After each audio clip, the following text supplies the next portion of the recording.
Yeah. So, thank you, Simon and Henry. Well, I hope we'll definitely have fun in this part. This second part is going to be a lot more heady, less like technical in Python. So I will gloss over many of the like Python technical aspects. If you have problems, just put them in the chat, and we'll address them.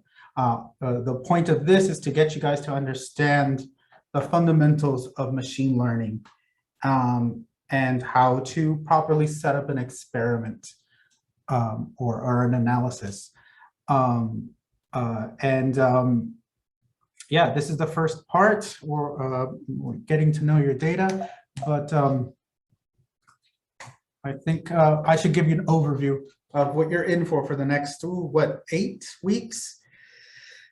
So, and this week we'll be talking about pretty much exploratory data analysis, right? How do we get your data, format it, visualize it, and we'll talk about how to maintain integrity in your analysis. Next, we'll talk about feature selection. We'll talk about what I mean by parsimony, dimension reduction analyses, and some fun techniques that you'll commonly run into in machine learning. And next, I'll talk about the distinction between classification and regression.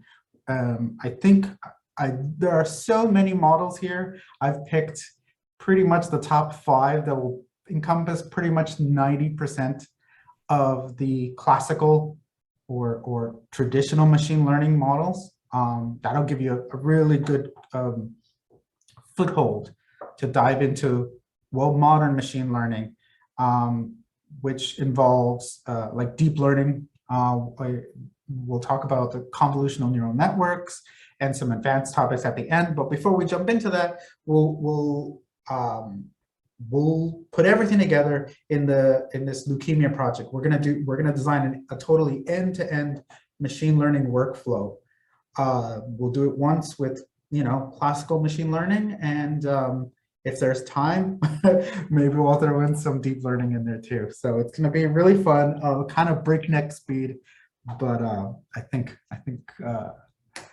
everyone can handle it. So to jump right in, let's talk about what is data. What is data? What's information? And what's knowledge, right? So like most of these things, it's not really hard and fast definitions, but there's this sort of working consensus, right? That data is just numbers. It's just numbers. You measured numbers, right? And information is basically it's the result of analyses that we do. They could be statistical analysis, whatnot, but what information is, these are facts that you can make about the data, right? I demonstrated that a relationship between these 2 data points exists, right? Information, we say, the defining characteristic of information is that it is useful. You use information to infer statements about nature, and that's what we call knowledge, right? So that's kind of the way it works. So for all of us wanting to do projects and ultimately contribute to science, we want to be in this little brain bubble over here, right, where knowledge is. So it's a lot of us get hung up in the nuts and bolts of analyses, but don't make this connection to knowledge. And I think it's important to always keep this in mind. And I'll always sort of tie back to this sort of a structure, okay? But I will not talk about information and knowledge anymore. We're going to dive into data, because this is all about exploratory data analysis, right? The first step in your machine learning adventure. So what is data? Okay. Oops, sorry about that. So data, we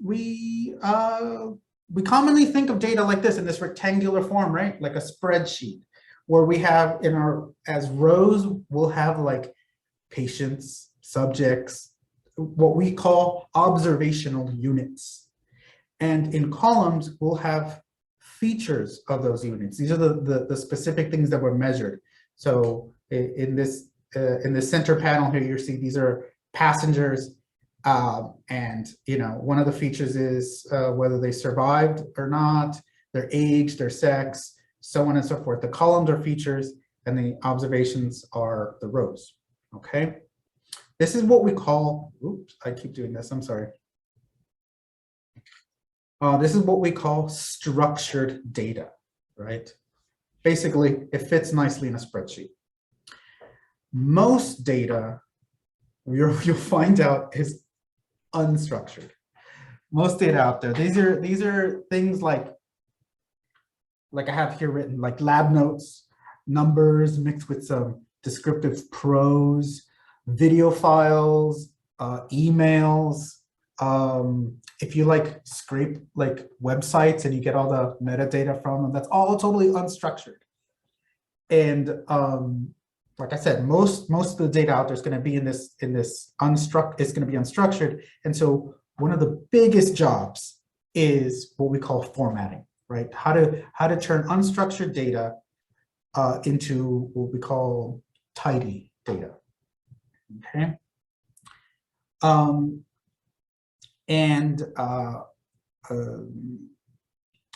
Data has, sometimes you'll have labels in data.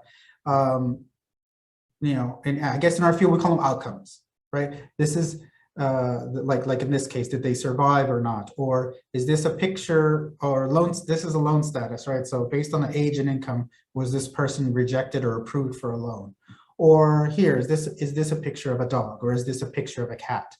When you have labels or outcomes or classes, as they're sometimes called, you have what's known as paired data, right? Well, and most data out there is also unlabeled. So now that we kind of got a feel of what I mean when I say data and structure, where can you get some data, right? I want to start some ML project. I want to get my feet wet, my hands dirty in it. I need some data to work with. Well, these are pretty much the big three. The big three, at least for me, to find data to try out a new model or whatnot. The UCI machine learning repository is fantastic. It has a bunch of all the data is pretty much structured, and it's labeled, and it's all formatted. Kaggle has that sort of thing for you too. And Quandl is for you aspiring quantitative analysts that want to hack the stock market. That's a great place too. And what all these have in common is that their UX, their user experience, is usually kind of like you'll search by the kind of task that you're after, right? Is this a regression task, a clustering task, a classification task? Don't worry if you don't know what those mean. You'll learn very, very quickly. You can also pick what domain, right? I want something in the social sciences, or we probably are interested in life science data, and also they have size, right? How many observations, features, outcomes? This is important because certain models are amenable to certain kinds of data. So in other words, to train like a deep convolutional network, you're going to need, tens of thousands of images usually, right? To do some sort of image processing or computer vision, or if you want to train some self-driving car. But if you're doing, like a more of a classical machine learning method, like a random forest, you can get away with something like 50 or 100 observations. So I encourage all of you guys to really dig into these three repositories. Okay, so I mentioned regression, classification, and clustering. I just realized I actually don't have the chat up. Let me bring it up so where I could see it. So if you will bear with me for a second. Where is my, oh, it's right here, chat. Okay. Sorry about that, guys.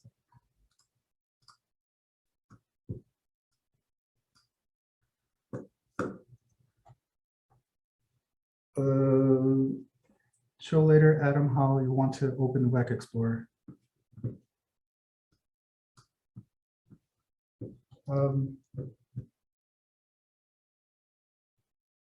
Okay, we'll get to Weka in a second. So, all right, I'm sorry about that, guys.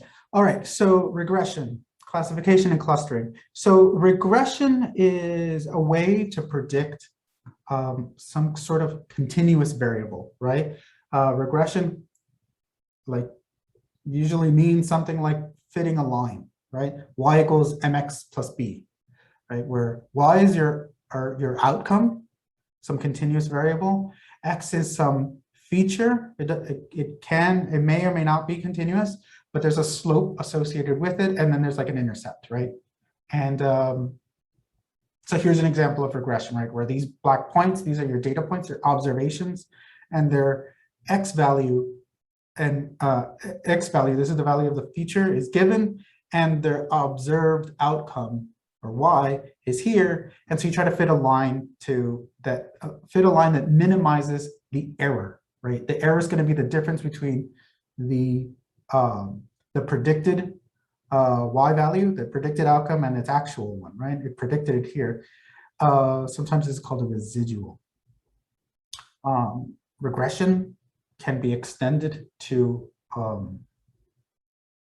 multivariate. Here it's only one variable, but it could have many variables. But at the end of the day, you're mapping features linearly to some kind of outcome or class, right?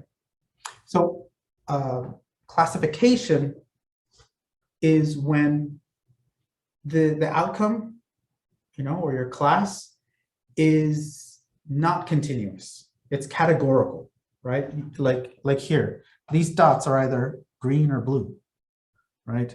Or here, this is the iris data, right? They're either red or blue, either Setosa species or the other two species, right? See how the outcome is categorical. And classification is a task of, well, finding what is a function. In this case, a line. It doesn't have to be a line. It could be a curve. It could be anything. What is a function that sort of discriminates between the two classes?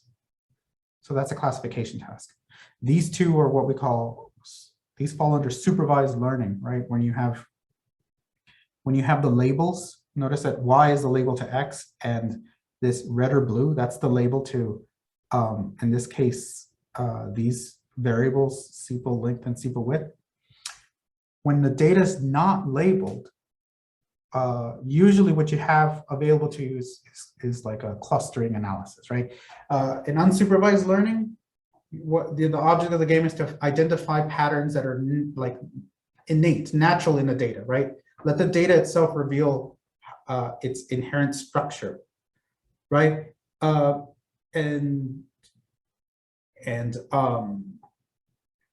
of the first tasks, or one of the first complications you get with clustering is, well, how do you define your clusters, right? Because no one gave you the labels. So in this, you could see in this case, I can take this data and I can draw a cluster here and a cluster here, but maybe, I could draw 4 clusters instead. Which is right? That's a matter of the analysis. All right. Any questions? Okay. All right. So I've talked about supervised and unsupervised learning, right? Supervised learning is basically when the labels are provided for you, and unsupervised is when the labels are not. So, but there's a whole other field, right, parallel to it, called dynamic learning, right? So these two are what we call offline learning. The data is available to you before you even started, right? You downloaded a data set from a repository, and you decided to do some supervised or unsupervised analysis. Well, what about when the data isn't available to you? It comes to you only while you're training, right? Think like a self-driving car, right? It has to make decisions as the world is whizzing by it, right? This is a fascinating, and probably the majority of modern machine learning is taking place, and we will not cover it here, but I'm happy to discuss all of this. This is one of my, one of my loves is in this field here, in particular, reinforcement learning and well, let's just say reinforcement learning. Okay, so let's move on. Okay, so with that whole introduction aside, I think here is a great place for us to jump right into this autism data set that I included with the with this module, okay? And we're going to analyze it with Weka. Okay, so let's briefly talk about what this study is all about, okay? So autism is associated with lifelong healthcare costs, right? Forgive me if I become a little pedantic, but it kind of like, it helps to like talk through how the problem is set up, because it's going to inform how you design your analysis, right? So here we're defining the need, right? It says that autism is expensive. It means expense for the patient, right? And it also says that that diagnosing it early will mitigate this cost. So we need a way to diagnose early, okay? But the problem here is that there are very few data sets out there that associate clinical features, like clinically measurable features in young children for the purposes of diagnosing autism, right? I guess it says here that most of the data out there is genetic in nature. We don't want to do that because these are going to be more expensive. This is going to more timely, and these kids, they're kids for only a matter of months, right? A 2-year-old's only, is only 24 months old, and by the time they're 3 or 4, it's easy for the genetic data to get delayed, and it is critical to quickly diagnose them. So it'd be optimal if we could do it, at the clinical visit. So here they propose this data set, right, where it's basically a questionnaire, and it has 20 features, right? I mean, I looked ahead already. The 20 features are going to be like a questionnaire of 10 questions and plus some demographic information. And we want to use this to classify ASD cases, right? So here's a link to the data set, and here are the relevant papers that are associated with the study. All right, so if you were to open the data description that's distributed along with this module, you'll find this top paragraph here, and it says this is a classification task, meaning we want to classify patients as either diagnosed with ASD or not, right? So it's a binary classification problem. It means that we have the labels. We have the children, we have their features, and we also have their ASD diagnosis. Okay, the features, they call them attributes here. The features are both categorical, continuous, and binary. All right, we know that it's in the medical field. And it also says here that this data set contains some missing values. So that's something to keep in mind.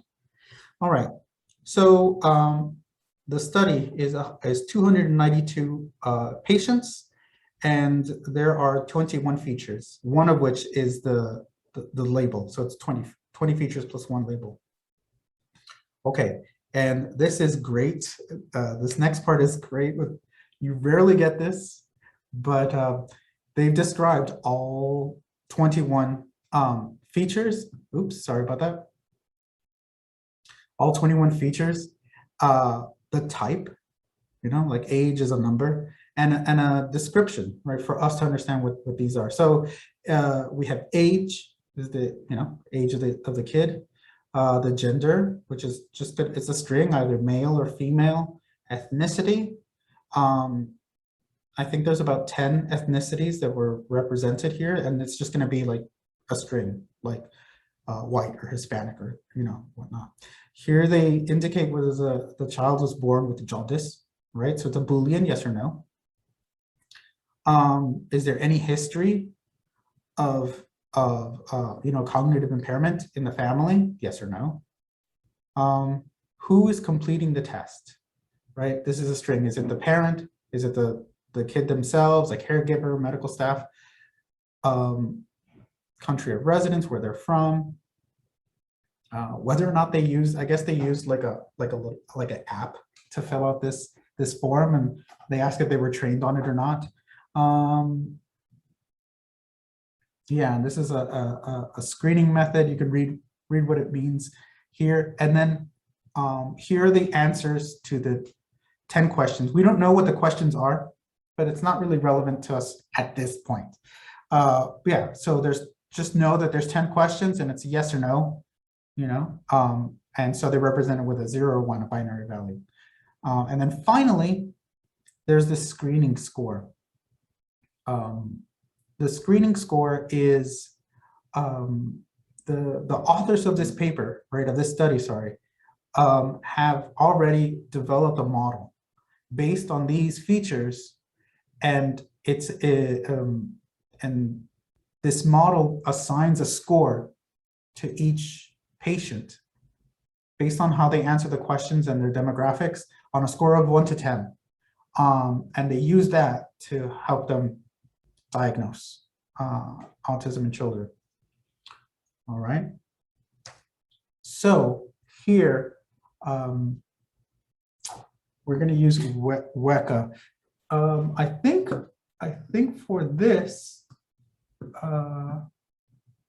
I'll have you guys follow along with me, or shall I?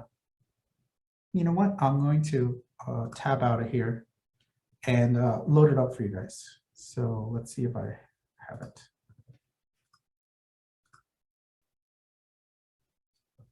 Okay, and I'll keep the slides on the side over here for us. Okay, so when you fire up Weka, I hope everyone has downloaded it by now. I can't move. What you want to do is you're going to want to launch the Explorer. Weka is actually a really powerful tool. You can use it to design an entire workflow, and you can even use it programmatically through the command line interface. So I recommend you guys sink your teeth into Weka whenever you get the chance. But for us, we're just going to use it to sort of help us walk through an exploratory data analysis without getting bogged down with coding it all up in Python. We will later, but this is just to get you guys going. So you launch the Weka Explorer, and you're going to open a file. So Weka uses these ARF files. Let's see, where did I put it? It's in the desktop.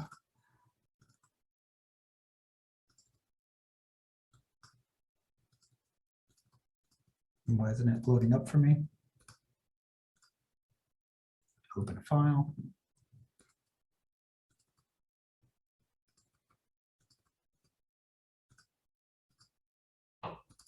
Yeah, it's not opening up for me for some reason. Can I open up another file? No. Wow, this has never happened. Like, actually has never happened to me before. Dan, for me, the data is in .rf.icloud format, and the description is docx.icloud. Oh, really? Did you download a recent? Yeah, if you look at the okay, so Dan, do you have it in your downloads? Because that's where I have mine, because that's where I downloaded it from GitHub. Maybe you'll no, see mine's on my desktop right here. Okay, so but I have it in the R format. If you look in the data folder, yeah, it's in the yeah. This is never mind. Yeah, in the data folder, I have it in the sorry, autism there's screening child data plus I description. don't know what this is. I mean, it's probably an old file. I'm sorry about that, guys. Okay, no worries. Sorry, I didn't. But the real problem I'm having here is I can't open it. This always happens, doesn't it? Right when you want to like get this to work. Can you open your downloads folder? No, I can't open any folder. Anyway, I hope you guys can open. Do you want your me to file. show it on mine? Sure, that'd be great. Okay. Let me share my screen. Sure. I can also walk through the slides. It's pretty much blow for blow, which you'll see. So just to show people how to open that. So you go over here to open file, and I'm going to go back out to my home. If you go to wherever you downloaded the code for today to, so it's in my downloads in this folder here. It should be under module 5 data, and then it says autism child data.arf. And when you open it up, it'll look like this, and you can interact with it. Yeah. Okay. Dan, let's go back to your PowerPoints, and that's Yeah, kind of we'll the just same do it thing. from there. Yeah. It's pretty comprehensive the way I wrote it. So so hopefully everyone has opened it up. You can tell me in chat if you haven't. I need to bring up the chat folder, or the chat again. I'm sorry, guys, for clicking away so many times. Oh.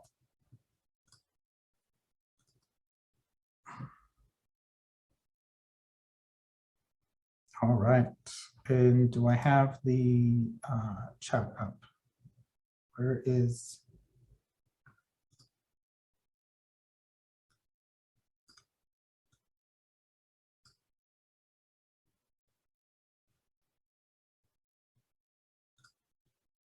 Where's the chat box? Oh, here it is. Sorry, guys. All right. Okay. So any recommendations on what to open for class between the two? No. Okay. So everyone, I don't see any. Okay, no one's having problems downloading. Great. Okay, so when you open it, you'll see something like this, right? And the way Weka usually works here, this last variable, I'm sorry guys for clicking away so fast.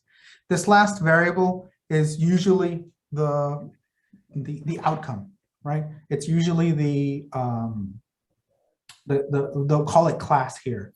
And this window here on the lower right is going to sort of compare the relationship between one feature and the class. So since my class is, I'm sorry guys, since my class is binary, the way to read it is that the cases are red. These are the ones with ASD, and the controls are in blue. And here it's broken down by ethnicity, right? So if you look at this panel here, it'll tell you, it kind of will summarize that feature. They call them attributes here, right? So right off the bat, we can see that there are some missing values. There are 10 groups. The type of this variable is nominal. That means categorical, right? And there's 10 of them, right? Middle Eastern, white, black, South Asian, and the order that they're listed here is the order that they appear here. So this is other Middle Eastern, white, black, Asian. Okay, so if I now move to another variable, here I'm looking at age, right? And what can we tell from this? Well, it looks like there's only 8 distinct ages. Even though the type is numeric, there's only 8 values. And it looks like it's from 4 to 11. So that's 4, 5, 6, 7, 8, 9, 10, 11. That's 8, right? So it's probably an integer. The age is integer value. Which seems appropriate, I suppose. No age is unique. Well, that's good. I mean, there should be only one type of value for 4 age values are missing. Yeah, there's four missing values here. That's about 1% of the data. We didn't know the age of 4 children. Oh, I'm sorry, I didn't mean to click. And it looks like the prevalence of ASD is about half for all age groups. So it's not particularly like ASD is equally likely to be diagnosed in young children as it is in older children. But, oh, here's important. It looks like this age group is not normally or uniformly sampled. In other words, it looks like most of the children were either 4 or 11 years old. So there's few in between. Yes, it is. Oh, hello? 0407. Yeah, 278. if you could mute your microphone, that'd be great. All right. Okay, so now we so this comes important when it comes to statistics, right? Gender. Well, it looks like there's two groups: male, female, male, female. And it looks like there's twice as many males as there are females. So that might clue you into some bias, right? Ethnicity. We already kind of talked about it before, but there's 10 ethnic groups. We know that for about 15% of these patients, 43 of them, we actually don't know their ethnicity. You know, it's not that they're other, it's actually missing. We actually don't know. Most of the patients are white, so that clues you into like bias too. Like maybe this model is only appropriate for whites and less accurate for, what group is this? 1, 2, 3, 4, 5, 6, 7 people from Oceania. And it looks like nearly all Hispanics are diagnosed with autism. So this might be, I don't know, because of other bias. So it's important to like look at all these things. And all we're doing here is sort of just, you know, getting to know our data and quickly like seeing if I see any red flags as to any special way I'm going to have to treat this data. Okay, here we see relation, right? And I picked this one because it's interesting. So there's 5 groups. It's nominal, right? 5 categories. But look, there's self with a capital and self with a little s. So this is these sort of things. This tells me that this form was filled in by hand, right? It's not like people selected from a checkbox or a drop-down menu.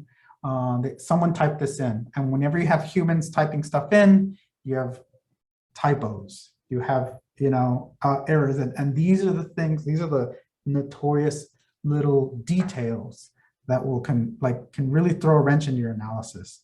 So we're going to have to go into this variable by hand and heal this typo. And oh, sorry. And because I saw it in one, I have to assume that all the other ones were probably filled in by hand too. So this is a clue that we're going to have to, like, you know, I'm sorry to say, go through them one by one. Luckily, there's only 20 features. All right, so we don't know 15% of this data. It's probably the same 15 that we didn't have the, I forget what it was, ethnicity for. All right. Okay, so you saw how we were just sort of like you know, ticking through all the features, you getting to know your data, and sometimes it's going to be a little boring. And for those of you that have like already downloaded Weka before, or even watched the tutorial that Google sent out, you'll know that this thing kind of works straight out of the box, right? And I can click this classify button right here, and it'll give me an answer, right? So why not? Why not, right? You know what? I'm too busy. Let's just use this to do some classification already, right? And, you know, since I know that the outcome is binary, I'm probably going to have to do some logistic regression. Don't worry if you don't know what that means. We'll get to modeling in the next module. But suffice to say that logistic regression is what you do for binary classification, right? And you're also maybe a little more advanced, and you know about overfitting, and so you see it right there looking right at you, and you're like, you know what, I'm going to do tenfold cross validation because I'm awesome, right? And then you hit go, right? You hit start. All right. Well, to do that, just for you guys, to click simple logistic, you hit choose, right? And then you drop down Weka classifiers. It's a function-based method, right? And it's right there, simple logistic. Simple logistic. You hit it, and it'll come up on this screen. Okay. And what's great about Weka, right, is that any one of these models that are in black, you could click on them, and when you click on them, it's going to bring up this menu here. You know, functionally, it's where you set the parameters for the model, but don't worry about that. The great part about it is this about page. So Weka offers you like a quick explanation, but you can always click more, and it goes into a deeper sort of description of what it is, how it works, and even provides references for you to like dig even deeper. And so that alone is a great way to explore all the function-based or tree-based models or even the meta models that they have, and really dig in and sort of teach yourself the ins and outs of what are the most of these classical machine learning models. All right, so yeah, simple logistic. We hit go, and when you hit start, you'll get this. It's pretty much instant. You'll get the results, and look at that. Look at this confusion matrix, right? It says right here, correctly classified instances. Of the 292 patients, I got every single one of them right? Incorrectly classified children, none of them. My model is perfect. Look at this, even though the ROC, for those of you that like know what an ROC is or whatnot, it's like 100%, right? And this is actually, it's a long analysis. This is the end of the report. So you can scroll up. You can scroll up and you'll see right here, simple logistic, just it's enough to just say that simple logistic is like, it's logistic regression, but it throws away unnecessary variables. And it's going to leave you here with a model. Oops, sorry.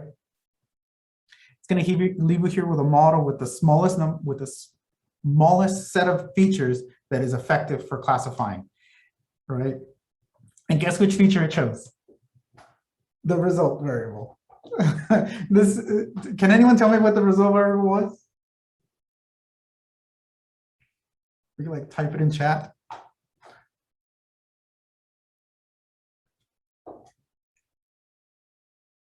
All right, so the result variable is the result. It's the model that the authors put, right? They trained a model,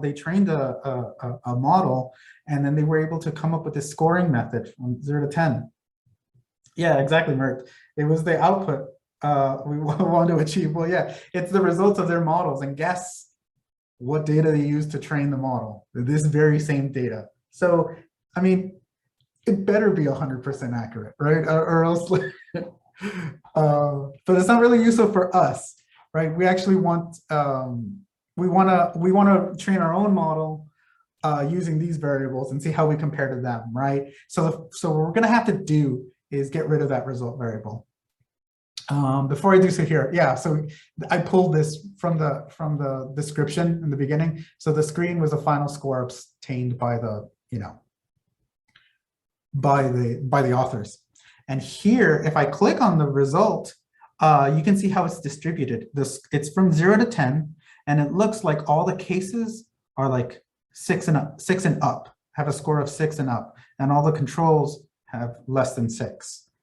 So, so what you could say is that to tune this model, right? Or what is the threshold for how do you use this model? You assign a cutoff that maximizes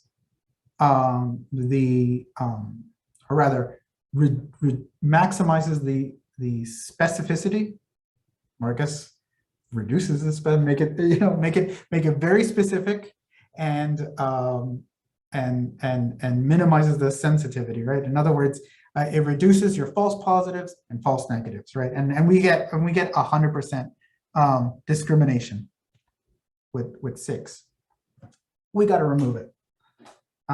So I'll show you now how to remove a variable with Weka. So here in the pre-process page, you can hit choose, and it's on the choose, filtered, unsupervised, and then there's an option called remove. There's a drop-down menu: choose, filters, unsupervised, remove, and select it. And then when you click here, remove, it brings up the, just like the models, it brings up the parameters, right? I mean, you can learn about what remove does, but we kind of understand what it means already, right? And the way you use it, you supply an index. In other words, I want you to drop the 18th, they call them attributes, the 18th feature here. So go ahead and do that. You type in 18 and hit OK. And then when you're done, you hit apply, and it's going to get rid of that result feature. All right. Simon, we built a circular model. Yeah, we did.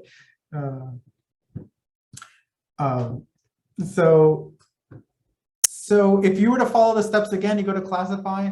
After you got rid of that result variable, classify, do simple logistic, use the default variables again.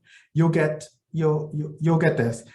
Still, we have a perfect model, so I'm really skeptical. Still 100% accuracy. Mert. So this data is our train X. How about the train Y? So Y is the outcome, right? In this case, it's the ASD. It's the last variable here. The last variable in our our data, Weka interprets as the they call it class, the outcome. So we run the classify, the simple logistic on a new data without the result variable, and you get this, right? It's still 100% accurate, so I like red flags fly up for me. Like, if the model is 100% accurate, it's either A, there's a bug, or 2, it's completely useless. Like, if it explains everything, then it kind of explains nothing, right? Nevertheless, it has selected features that it uses to make this prediction. And you could see here A1 through A10. Those are the answers to those 10 questions. They're like 0 or 1, yes, no. And it seems to have thrown out all the demographic variables. It says it's not important. All right. Right here, class yes is the thing I want you guys to focus in on. This is for how to predict yes, how to predict a positive diagnosis of ASD. Well, this is just kind of like that linear regression, right? Y equals mx plus b.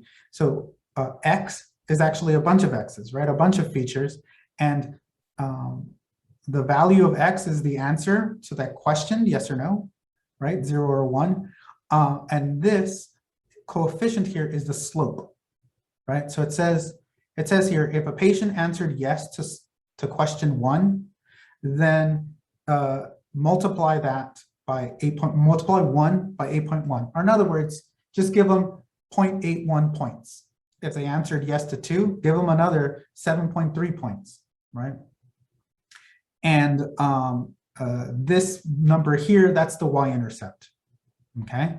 Negative 5.62. And that's how you calculate the score for patients using this model that we just trained. So what can we see? We see that A4 is most associated with autism. Notice that A4 has the biggest weight. So one might say that the risk of autism is elevated for answering this yes. And A7 is least associated. Where's A7? Here, it's only 0.68. You only get 0.68 points for answering yes to question 7. So this poses the least risk to autism. is that sort of clear to everyone how this works and what we've done? Any questions so far? Okay. Yeah. So yeah, this is a really simple and very quick sort of analysis that you can do with Weka. We'll do this all in Python in a more rigorous way later. So why weights are equal for yes and no? Oh, perfect question. So this case, we're predicting yes, the positive case. And in this case, we're predicting no. And because there's only two cases, it makes sense that there's only a sign difference between the two. So in other words, if you want to predict that someone doesn't have autism, you first, start with this, and then you are going to subtract points for every answer that they, for every yes that they answer for this. If there were 3 classes, then the weights will no longer just be a sign difference, that they'll actually have, different weights if you have multiple classes. But because it's binary, they must be just a sign difference of one another. With logistic, there's other models that have completely different models. They will train completely different models for each class, but that is a topic beyond the scope of today. Okay, so now that we've sort of done our first, we've trained our first model, highly skeptical, highly suspicious in its results. This is a really good point to start to talk about the difference between exploratory data analysis, or EDA, and what we call hypothesis testing. Okay, so what we did was pretty much like in the camp of exploratory data analysis. What we were doing here is trying to discover important relationships that's in the data, right? And that's all we're doing, right? And the tricks of the trade there are like things like histograms, t-tests, Bach plots, correlations, or if you feel fancy, you can like find principal components to sort of just describe how the data is related with each other. The whole point of EDA is to come up with a hypothesis, right? So I believe that this relationship I saw here actually exists, and now I move on to hypothesis testing to prove that, right? Or not just prove it, but rather infer that those predicted outcomes result for something that's actually there, right?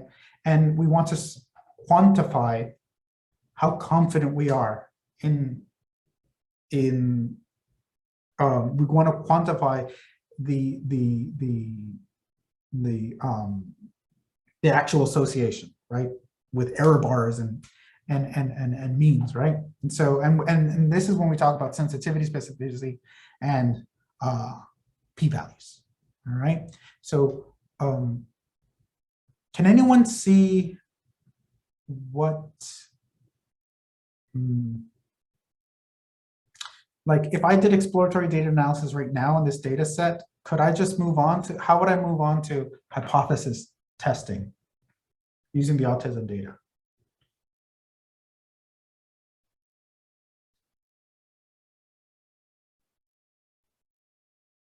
Like what hypothesis could I test?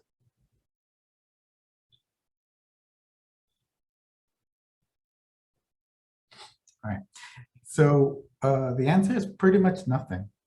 Pretty much nothing, because we use the entire data set to come to discover some relationship, right? That was those coefficients, the risk, like A4 was posed a higher risk to autism than A7, something like that. I have no other data set to now sort of validate that hypothesis. So there's like a line in here that needs to be drawn, and when you don't assignment. Hypothesis answers the questions like Z, predict AZ, test new patients. Exactly. Yeah, exactly. Test new patients.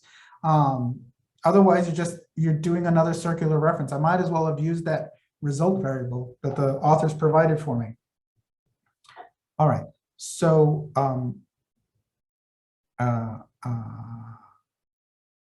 so this is a little cartoon like I always use when we're talking about like hypothesis testing. So we got jelly beans, right? And they're saying let's find if any if acne is related to like any specific jelly bean, right? And so they say we didn't find any association with purple jelly beans and acne because the p-value was greater than 0.5, right? We didn't find it with the brown jelly beans or the pink ones or the blue ones or the teal ones, the salmon, red, turquoise, magenta, yellow, so on and so forth. But guess what? With the green ones, there was a p-value. The p-value was less than 0.05. Oops, sorry. 0.05. So print it up, right? Write your paper, within 95% confidence, red jelly beans were associated with acne. And you go on to test it later, and of course, the association goes away. The magic of 05. Yes, the magic of 05.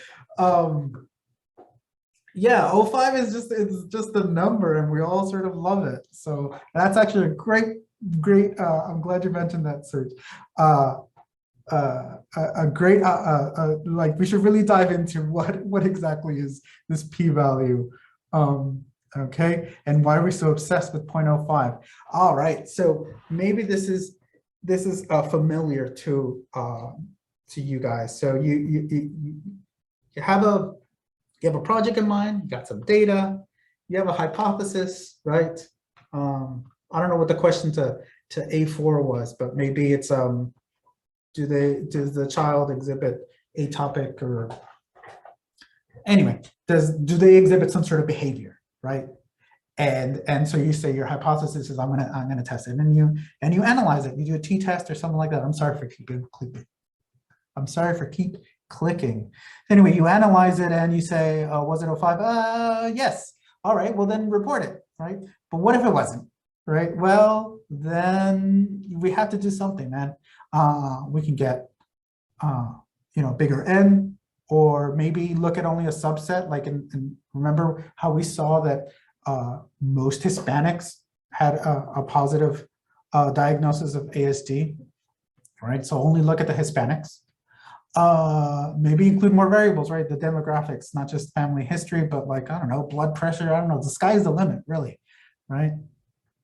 You can adjust your data, right?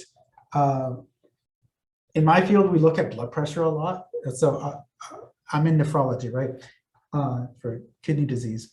And we look at blood pressure, right? And so we have diastolic and systolic blood pressure. One of the things that we look at is what they call like the mean arterial pressure. It's sort of like the average of the two. And so I could just change my variables, right? Why don't I just use mean arterial pressure instead of the systolic and diastolic, right? Maybe I could transform the data, log transform. We've all heard of that. Get rid of some outliers, even maybe my outcome is not right. Maybe it's not ASD that I should be looking at, but rather, a slightly different outcome. The likelihood of a ASD diagnosis at age 11, measured at age 4. Like, can you predict whether they're going to get diagnosed at 5? You can change your outcome, right? Or maybe, maybe I shouldn't use a t-test. Maybe another statistical test will give me the p-value that I want. And so, like, we all fall in this trap. Even I have fallen in this trap before, and I really do believe that most p-hacking is unintentional. We don't realize that we're doing it. And why is that, right? Well, pretty much most things that you're going to try aren't going to work, right? That's just science, right? So of course I have to do this again, right? If the first thing didn't work, I got to do something else, right? Another thing, projects, they tend to spill into each other, right? The data from one I tested something, it didn't work out, but tomorrow, you know what, I got into this other project and I can use the data from that other one to do this. You know, sometimes you're just wrong. Sometimes, like, since you're so new at the subject, like, of course your test didn't work because I didn't, you know, you say to yourself, I can't believe I used to think this, right? Or which relates to this, right? That like, especially as a student, in no time in your career will your expertise be changing as rapidly as it does when you're first starting out, right? So this is the time when you'll be most iterating on your path to, well, you know, knowledge, right? So why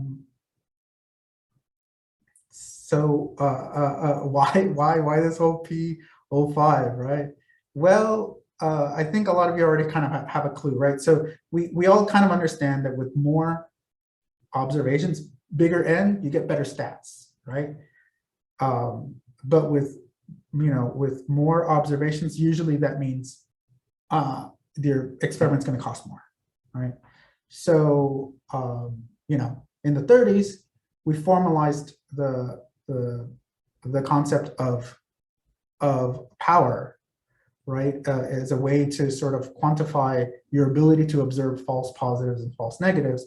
And because of that, we can now do a proper cost-benefit analysis, right? I can say, what is the smallest N that I can get away with that will, smallest N that I can get away with that will give me false positive and false negative rates that are within acceptable limits and no more, right? And it's because of this sort of analysis that we kind of all sort of settled that 0.05 really does the one that is kind of like the sweet spot between the cost-benefit trade-off. And this is sort of where this dogma comes from. So like Serge says, you know, the magic of 0.05. 0.05 is arbitrary. It's arbitrary. It's not unreasonable. It sits on decades and decades of study, but we have to remember that it's really kind of just an invented number, right? Or at least that cutoff is that line drawn is pretty much invented. So here's a little great example of how the p-value can deceive you. What I'm showing here are two tests, right? We have a control, and these are just going to be like 5 numbers, right? We measure 5 things on some arbitrary scale, right? And in test 1, we measured these 5 numbers here, and in test 2, the data here is contrived. It's like, you know, it's manipulated by hand. They're manipulated to be subtly different, right? They're subtly different, and from you could see test 2, the p-value is significant. You have significance here and not significance in 1. So imagine this. So you're a student. Go to and your PI says, I want you to measure test 1, right? And so you go do your analysis, come up with this result, do your t-test, and next group meeting or whatever, you go up and you present your data and you say, yeah, but it was the p-value, I didn't reach significance, it's 0.06. Your PI looks at this and, you know, as a proper skeptical scientist, your PI says, you know what, maybe you should redo your experiment. I'm not saying you're wrong, I'm just saying we should practice some due diligence, right? So you redo the experiment and you basically get the same numbers again. Great, it wasn't wrong. You have reproducibility, right? And guess what? Your p-value is 0.04. Case closed, right? We're usually we're not mathematicians and we're not writing a paper, a treatise on why the p-value changed from 0.06 to 0.04 given the subtle difference. No, we're more interested in describing some sort of aspect of biology. And so this is enough for me to move on, right? And how can that possibly be? Well, because the p-values aren't linear, right? The difference between significance and insignificance is microscopic. The way to properly see it is maybe on a log scale, which reveals why the p-value can be manipulated so easily by a log transformation, something as simple as a log transformation. So yes, sometimes we run an experiment, or sorry, we run an analysis and we don't reach significance, and we say to ourselves, oh, maybe that, you know, our data needs to be log transformed because everyone's doing it. And then when you do it, you get significance, and you say, you see, that's good. And it's true that some statistical tests require the data to be normally distributed. And so in some cases, log transforming is the appropriate thing to do. But often what we're interested in is, because we're so trained on it, is often where we just do the transformation that you know, that gives you the p-value that demonstrates what you want to show, right? So the p-value can be easily manipulated. All right, here's another one. What I have here is 100 of these circles, right? Each one of these circles is 5 totally random numbers. They're sampled from a Gaussian distribution. It's centered at 1 with a unit standard deviation. And what I'm showing here is, it's like for this set of 5 points, oops, sorry. For these set of 5 points, that's the mean of those 5 points, and this is their standard deviation. These points, maybe they represent sites, you know? These are different sites gathering data out in the field. Maybe they're instruments, different instruments. Maybe they're different scientists. Maybe it's the same instrument, but on different days, you know? And so this is all your raw data, and then sometimes what we'll do is we pass this through some quality check, right? And we say, you know what, we should only accept those points whose distribution of those 5 points has a p-value less than 0.05 when compared to the ideal distribution, that Gaussian centered at 1 with a unit variance. You know, if the p-value is less than that, it means it's no better than random, right? And you should probably throw out those bad points. Well, that's a fallacy.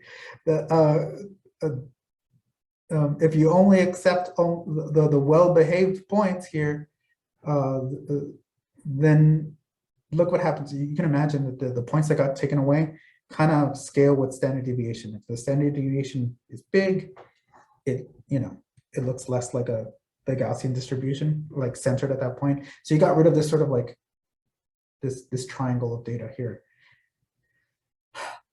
So what happens now if we look at the sort of center of mass here, it's somewhere around here, you notice that it's overemphasizing the average, right, and underemphasizing the standard deviation. This, you could think of this like it's overemphasizing the effect size of taking a drug, right, and underemphasizing the standard deviation. In other words, tightening your 95% confidence interval.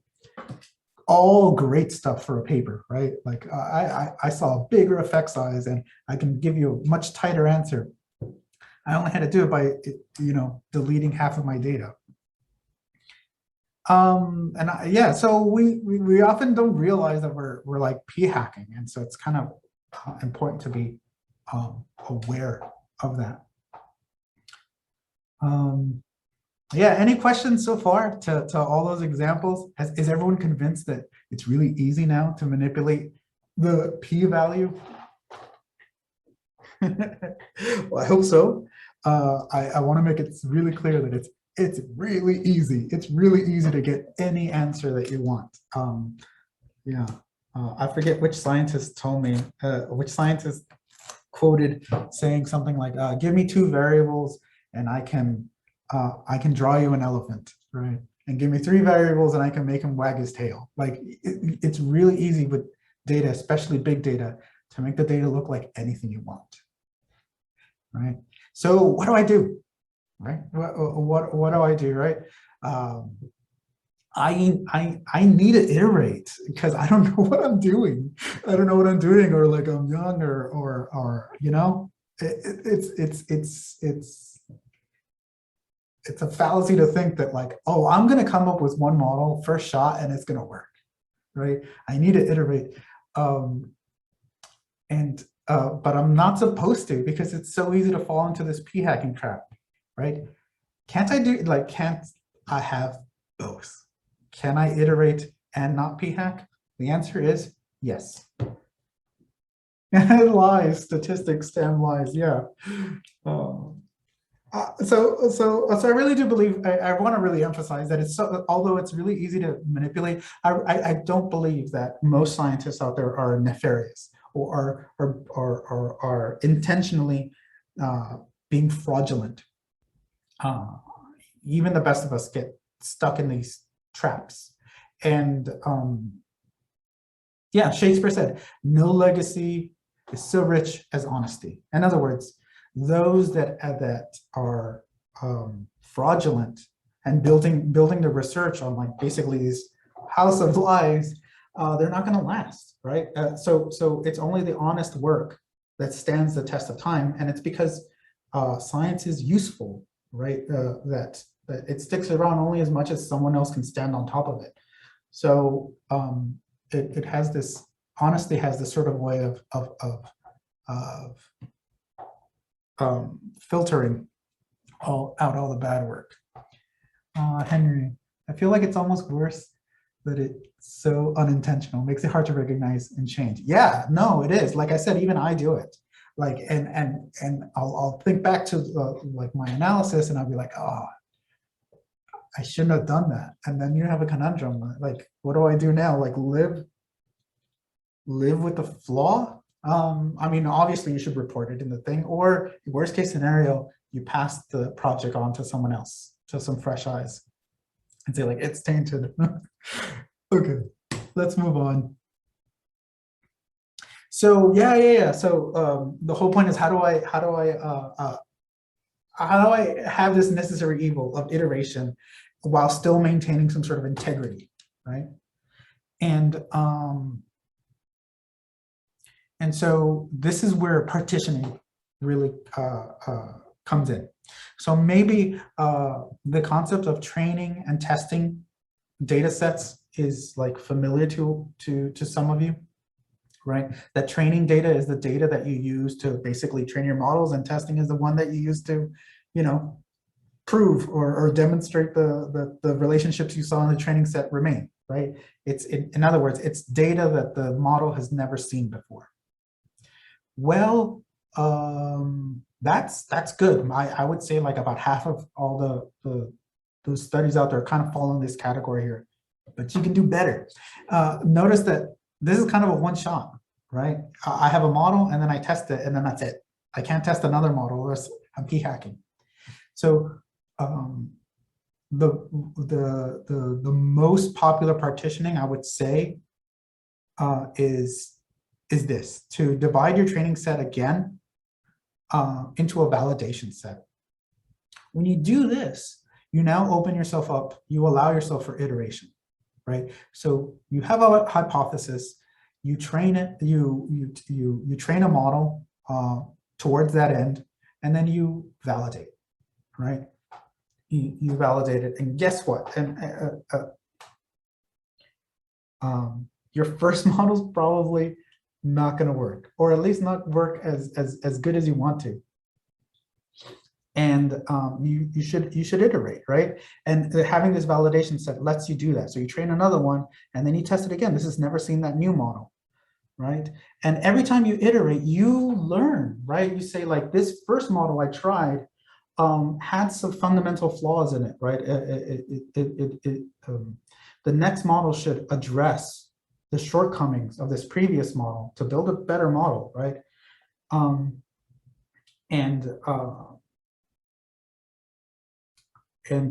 Yeah, and I am very skeptical when I read a paper and I only see something that says, I trained the model and I tested it and woohoo, like I achieved significance.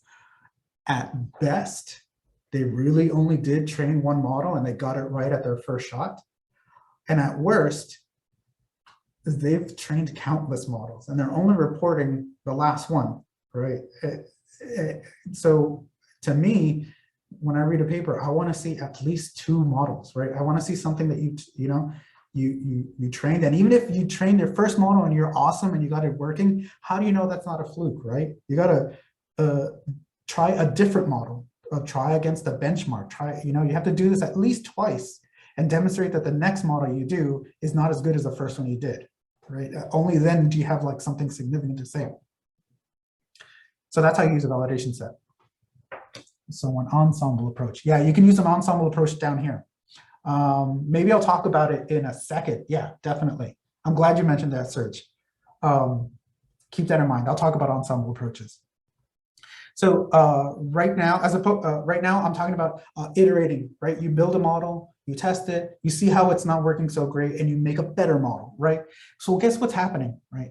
There's a meta model that's being trained, and that's you, right? You're the sort of meta model that's creating all the models underneath, and every time you iterate, you're being trained. And so this validation set eventually will sort of expire, right? That you can only use this, it's precious. You only can use it, I would say, 5 times. 5 times before you have been so trained by the model that you're back down to this level. So it's great to keep a validation set, and it's great to have an iterative setup, but only cycle at most like 5 times, I would say. And the creme de la creme of like data partitioning is this: to introduce an exploratory data set. This is basically where your EDA lives, right? Here is where you say, like, you know what, I don't even know what my question is, right? I don't even know what my question is, and I'm going to use this small data set to maybe probe possible questions that I could answer, or where I can train like 100 different models with 100 different parameters and choose the ones that look like they have the best shot of showing something, right? And that's when you get like really fancy. You get like automated feature selection, automated model selection. Yeah, this is when like you can train 100 different models and then pick the best ones that have the best shot. Or prediction engineering. That means you engineer what the outcome is. You don't even know what question you're asking, right? Oops, sorry about that. So yeah, so partitioning goes like this, and I hope I've sort of like shown you that the level of partitioning that you do will dictate what kinds of what kinds of things, what kinds of tools that are available to you. Well, and also like it all depends on N, right? So I would say that with less than 500, you can't possibly go all the way to this level. So then the size of N will dictate how deep you can possibly partition. It's going to limit what's available to you.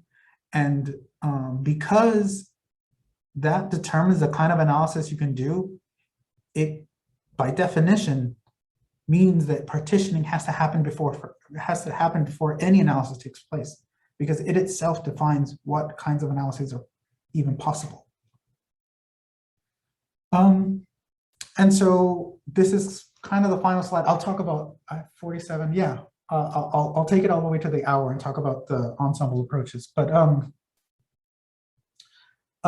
so your ML pipeline that we'll talk about later.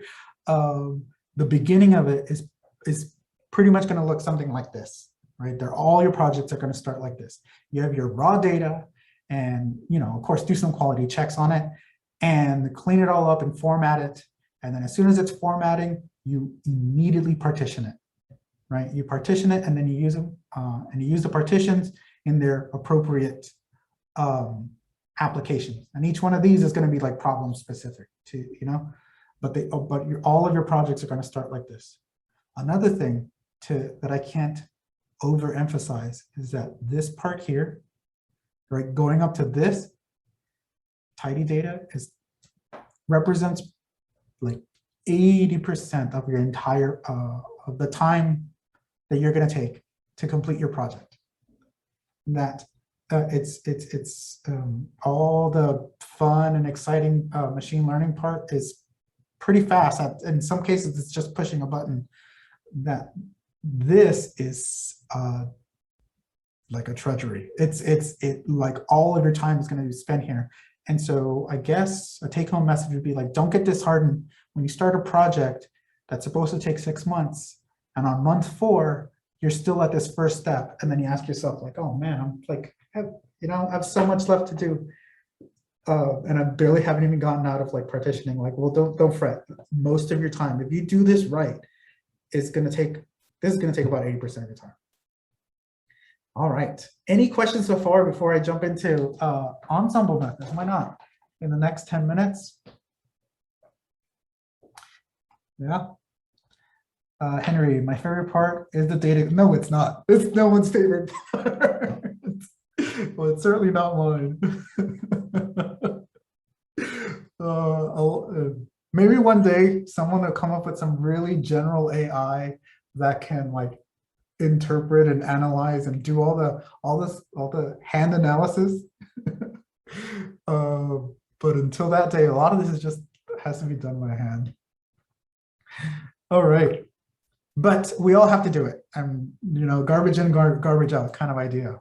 All right, so let's move on to okay.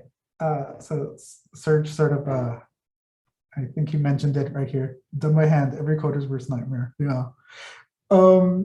Maybe I could spend a few minutes here talking at this first basic partitioning and what are the sort of options that you can do to,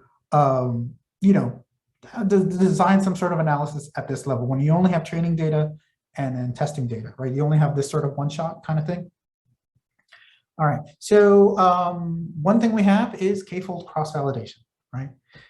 In k-fold cross-validation, what you do is you take your training data and you divide it into k folds, in this case 5, right? You divide it into 5 parts, right? If this is 100, you give 20 points here, 20 observations here, 20, 20, 20, 20.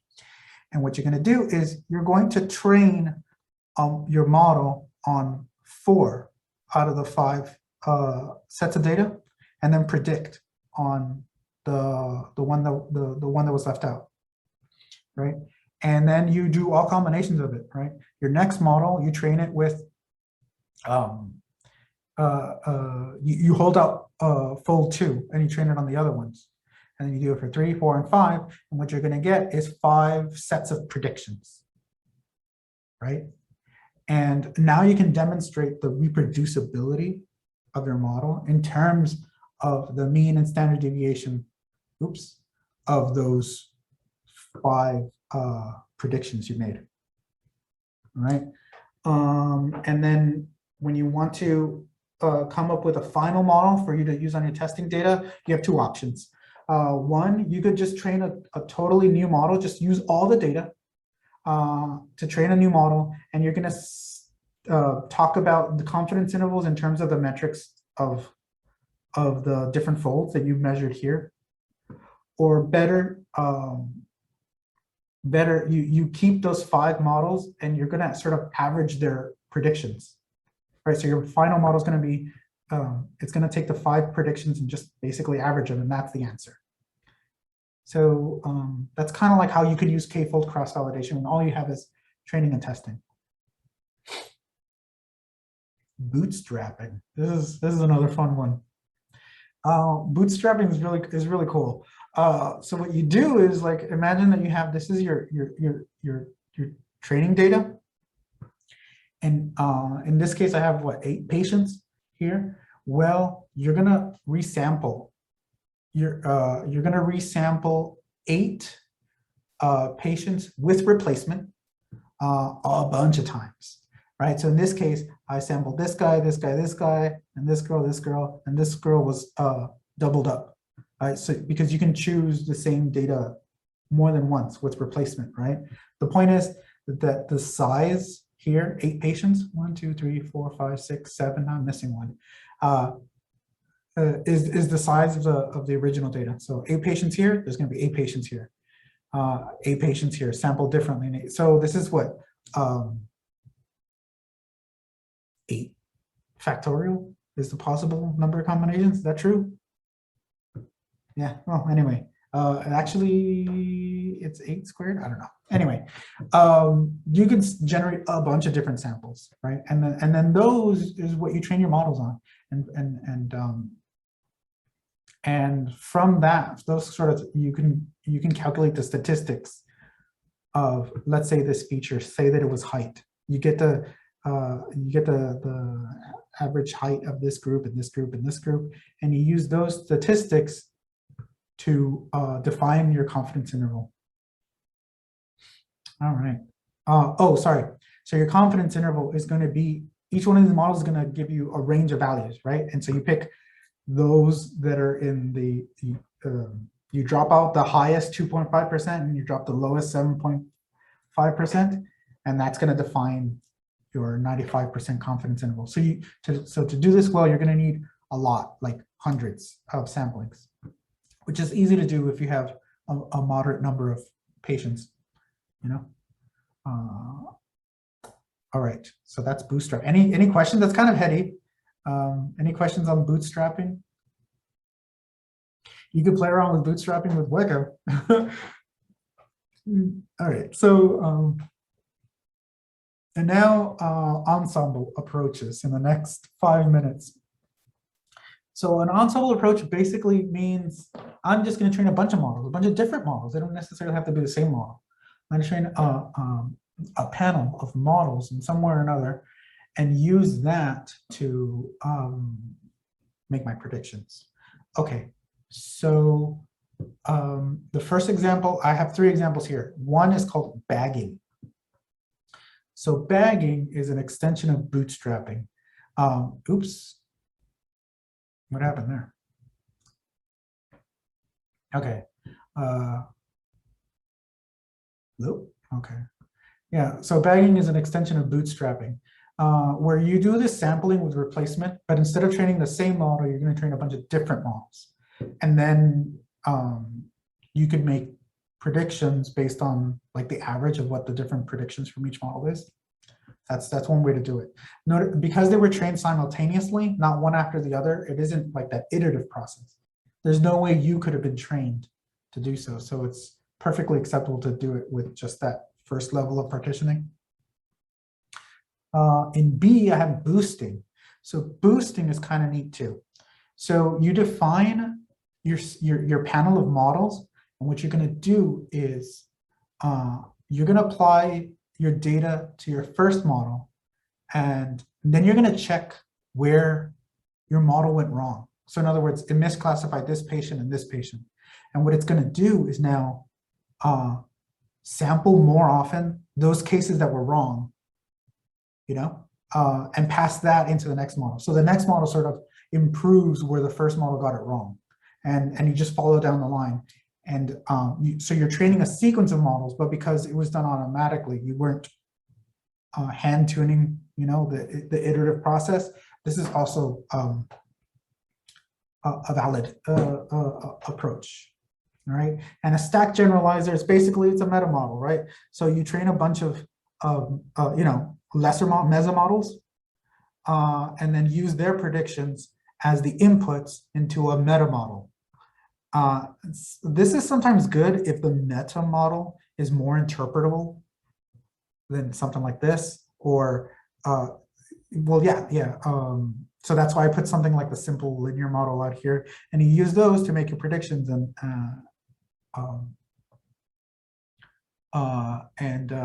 these are really powerful techniques to get to boost your well, your prognostic strength. I think this is my last slide.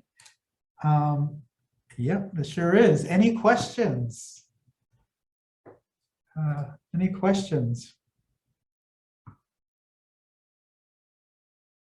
before we get into the notebook?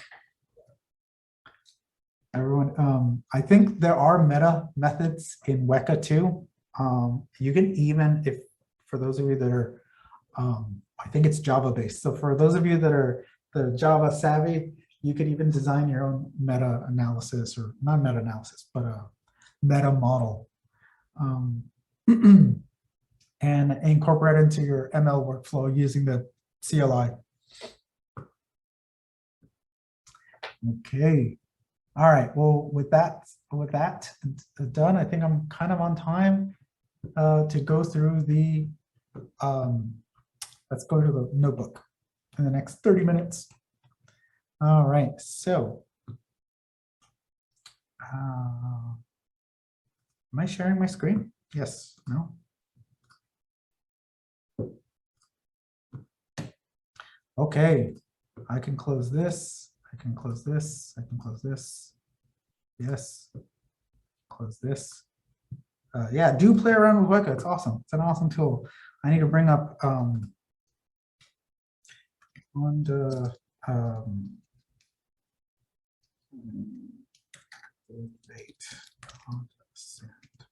box. Jupyter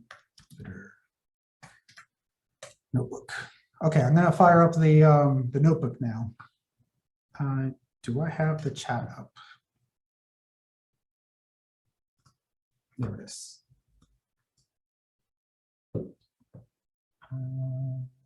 All right.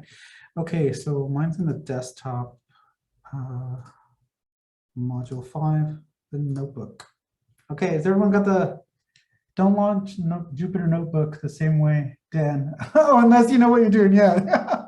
At this point, I'm trusting you guys. You've done it before, plenty of times. That was the whole point of the first 4 weeks. So yeah, stick to the ways you're used to. All right. Okay, guys. So getting to know your data. All right. So here, I introduce you here to Weka. You really watch this video. It's awesome. It like gets you like going really fast using Weka.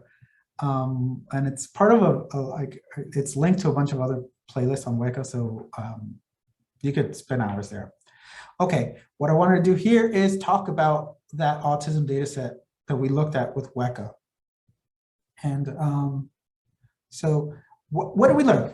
What did we learn? Well, we know there's 292 observations, there's 21 features. We know that the authors developed a model using the demographics and those 10 yes or no questions. And we know that some of those features contained missing values, right? Incidentally, we're going to jump into like data cleaning and EDA in this notebook. So what else? So it appears the relation categorical variable has those typos. Yeah, yuck. We're gonna have to fix those typos. Ethnicity was not uniformly sampled. Most patients are white. We're not gonna actually do anything about that in this section, but most patients are 4 and some are 11. Few patients in between. 2/3 of the patients are white.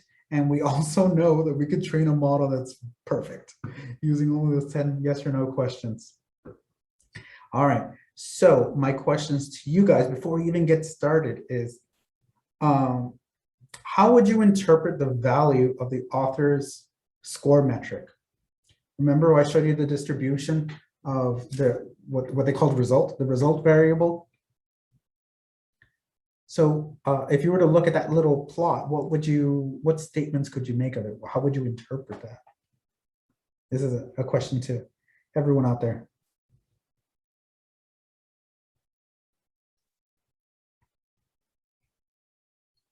Yeah, if you saw that distribution, what would you say? Does everyone remember what it was? Maybe not. This perfect at discriminating cases and control. Yeah, Henry, it's perfect too. We got a perfect model, they got a perfect model. I got red flags like blaring in the back of my brain right now.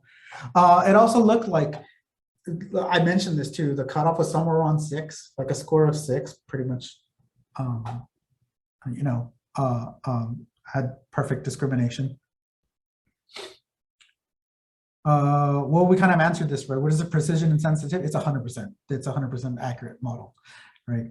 Okay, so here's a really good question. What does a patient start off with before we start considering the answers to yes or no questions? So when we have a new patient, and before we even look at how they answer the yes or no questions, what score would they start off with? That's my question to everyone. Do you remember from the slides? Maybe I should bring up the slide. Maybe I should, am I sharing the whole screen? Yeah. Or was it? Here we go. Make this big. So like, here's our model, right? And before we even know what they answer to the questions, for diagnosing someone with autism, like what's their base score that they start off with?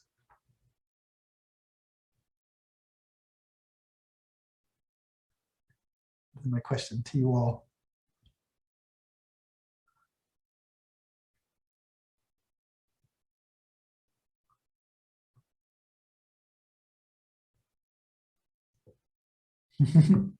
Yeah, so that base score is what we're calling the y-intercept, right?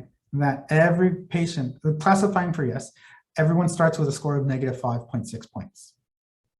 And every time they answer yes for one of these, you add this many points onto it to get their final score. So that's everyone starts off with a base score. Notice that intercept's like in the negative, right? Like, I mean, shouldn't it be like, the score shouldn't be like positive, right? Shouldn't it be on a score from 1 to 10, something like that?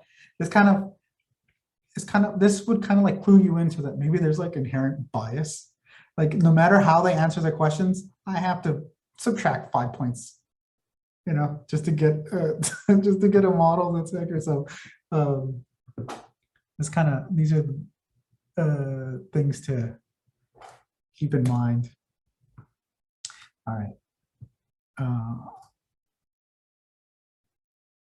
Since ASD has been found to look differently in females, is there a way the author could research this question in the existing model? Well, yes. Yes, that is a great question. That is a great question. That's true. Girls demonstrate ASD differently than boys. They interpret, especially with social cues, they're better. Anyway, they have behaviors that look more normal than boys. What you would do for this is first find the association between sex and those 10 questions, right? That's just a different outcome. And if you can show that there is an association between those questions and sex, then you can adjust for it. We won't get too much into it right now, but it's a process called residualization, where you sort of subtract. You come up a model for sex that is adjusted for the 10 questions, and you now predict on the error instead on the residual. That's a great question. Well, I'll be sure to get into that when we get into like the machine learning models later. That's a great question. All right, so let's move on for the sake of time, since we only have about 10 minutes. Geez.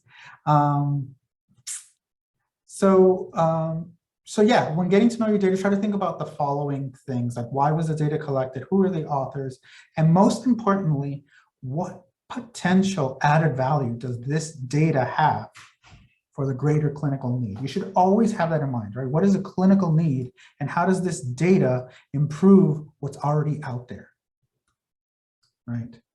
So yeah, a lot of this preliminary work is going to be done by hand, from what I'm understanding. I already said that. So yeah, it's easy to underestimate how much effort it will take, especially if the subject is outside of your wheelhouse, to do this exploratory now, to understand your data. So it's only after like you complete this critical step that you can formalize your central question. And to skip this EDA analysis is like one of the biggest pitfalls that leads to, at the very least, unimpactful science. Right? You have to really understand what you're working with to know how it's going to impact the critical need. Right? So I guess it's not enough to ask, what relationship can I demonstrate with this data? Rather, you should have a benchmark in mind you want to overcome because you have this data. I wonder why the markdown isn't, oh, there's a missing star there, okay. Because you have this data. So I'm going to skip ahead, you can read this, it's great prose. But let's just jump into this exercise and see if we can get into, see how far we can get in the next 15 minutes or so.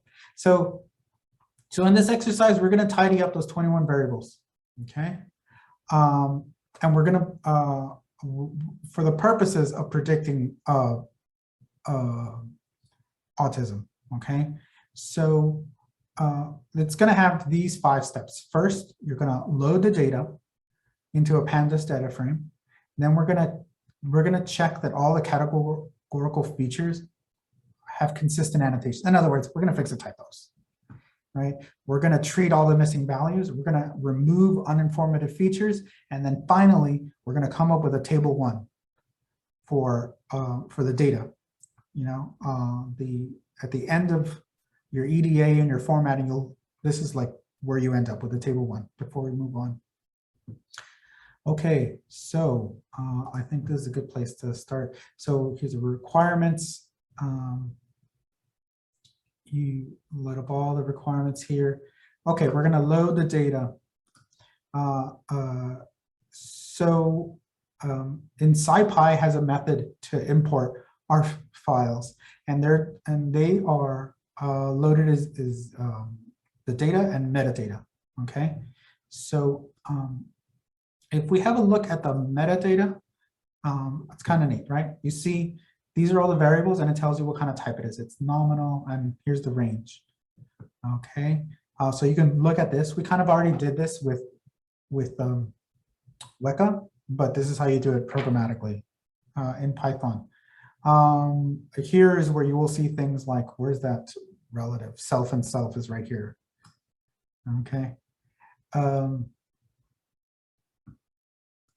Okay, so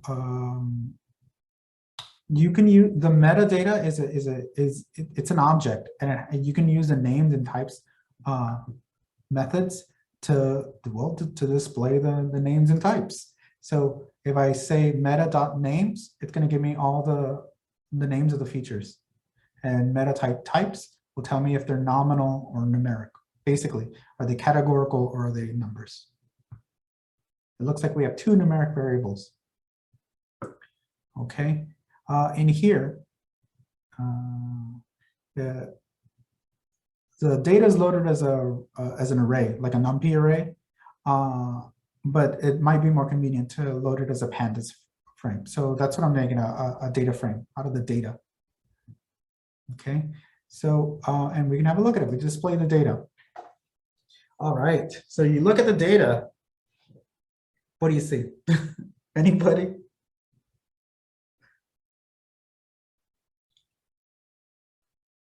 Anything blurring out? Odd formatting. What do you mean by odd formatting?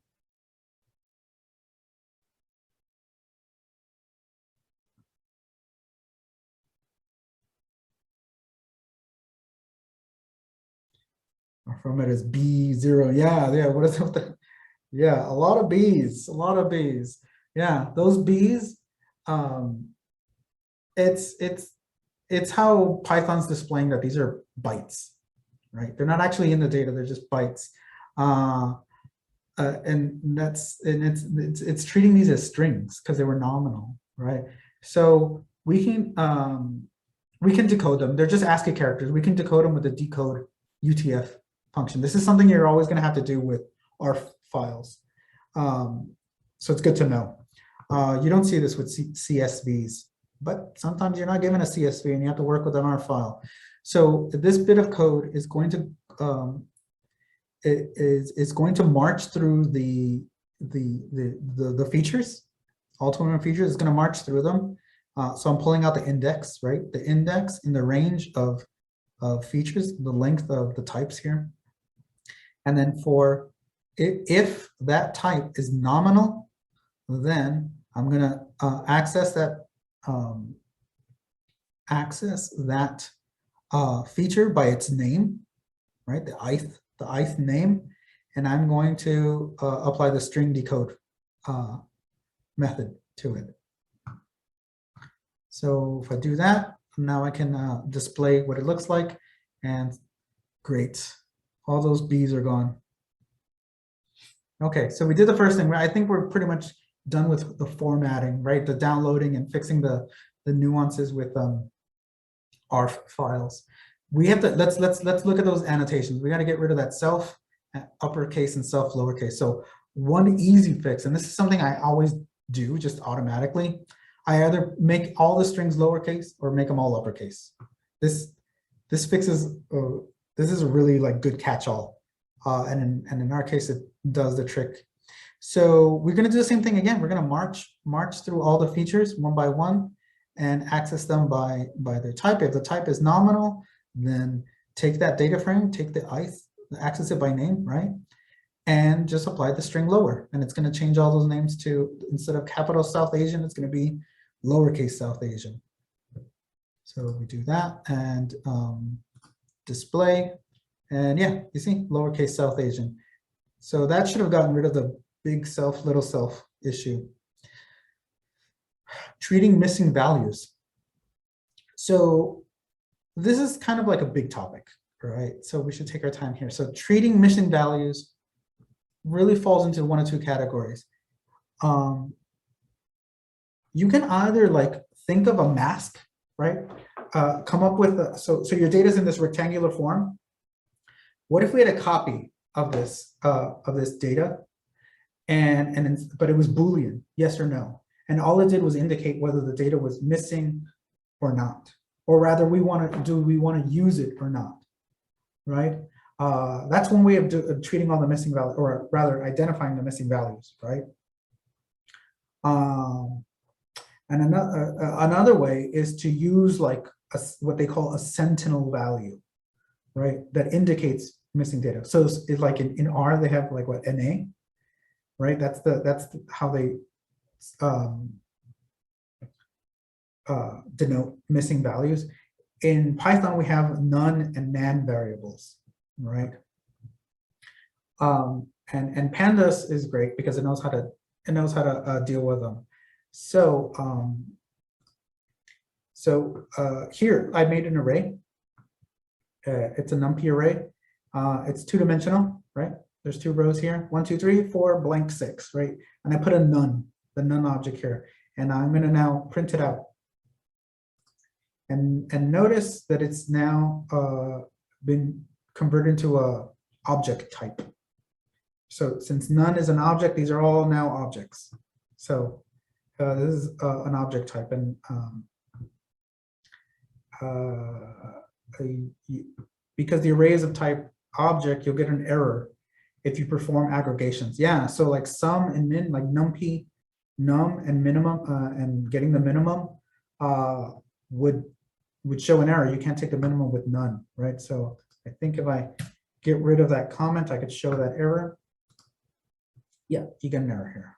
It says I can't, I'm performing a sum over the rows. I'm collapsing the rows.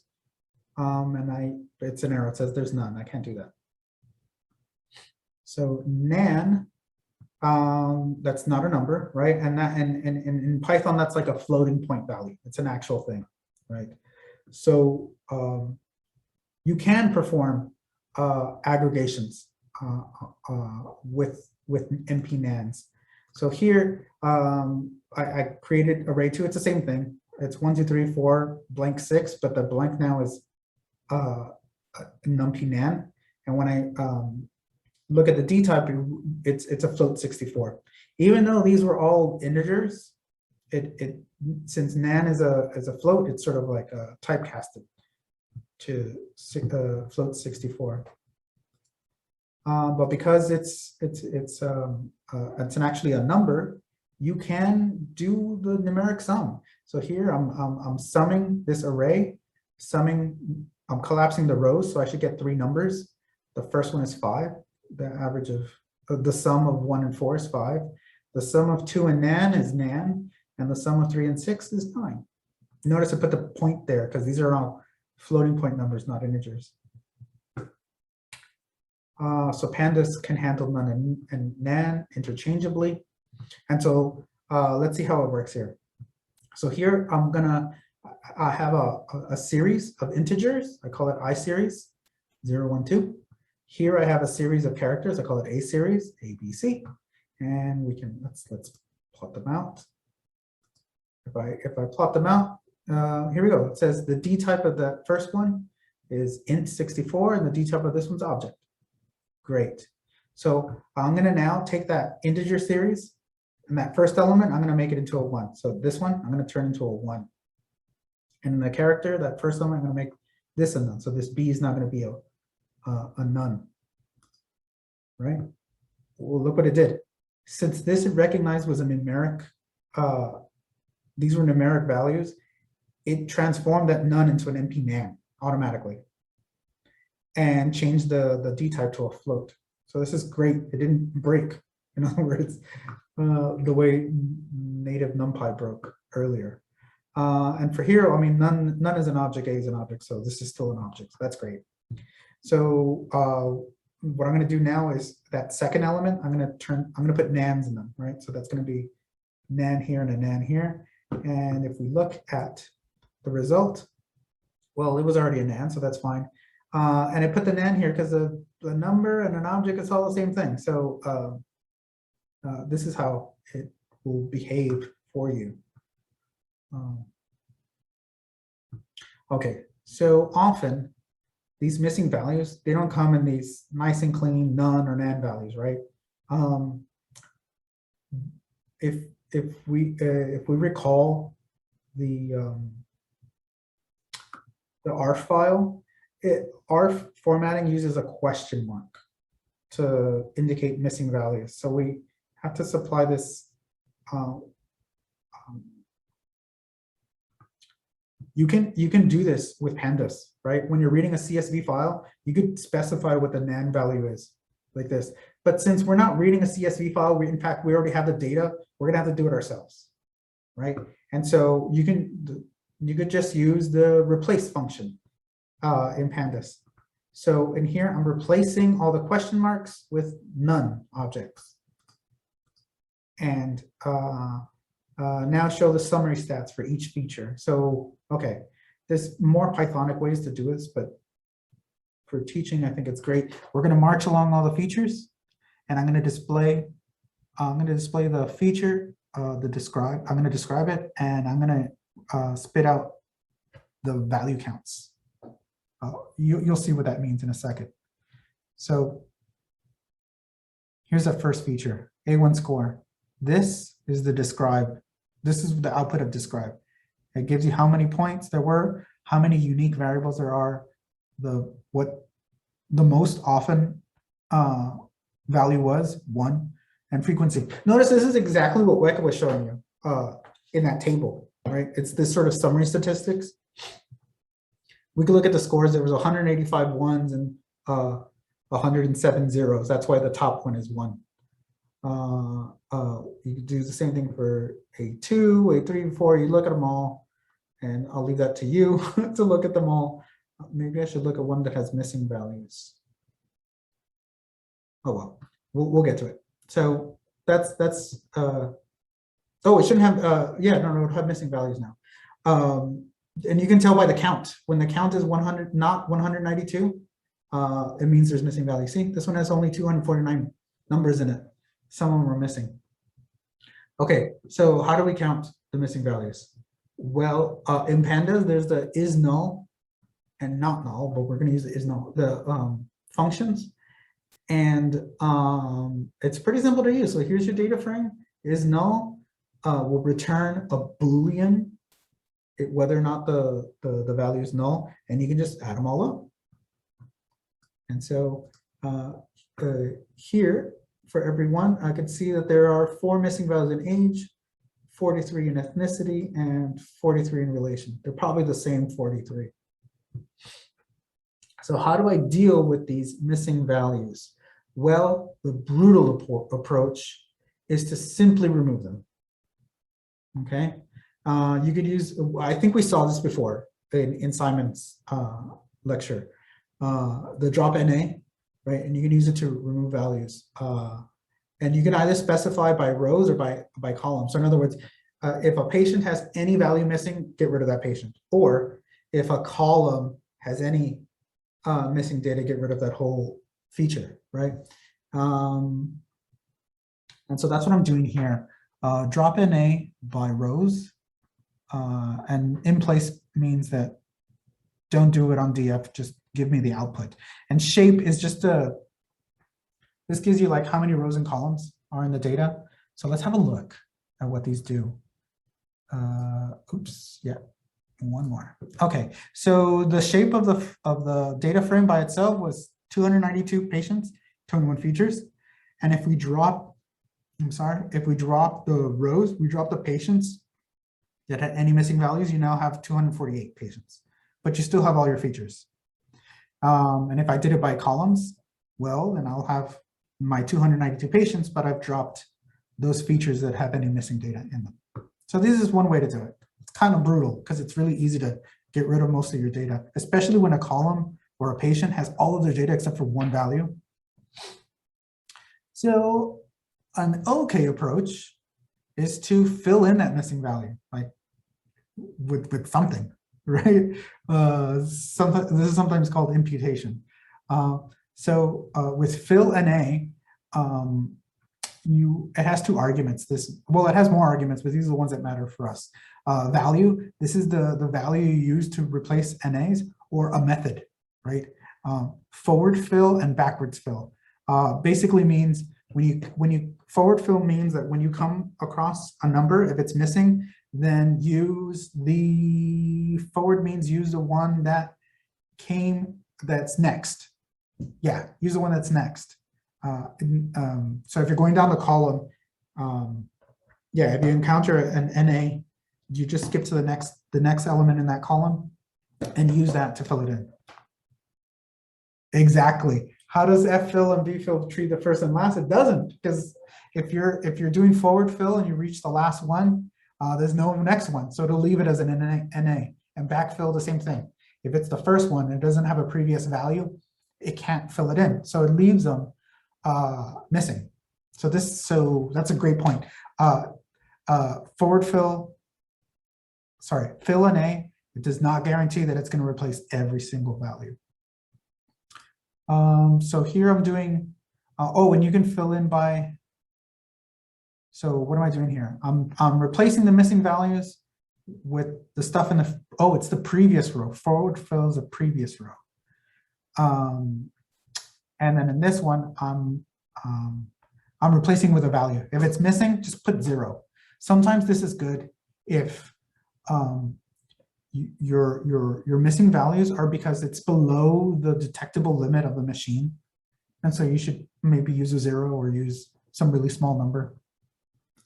So if we look at them, notice that the shape hasn't changed. I filled in the missing values, but well, it's not guaranteed. But let's just say I filled in all the missing values. I didn't have to lose any patients or features.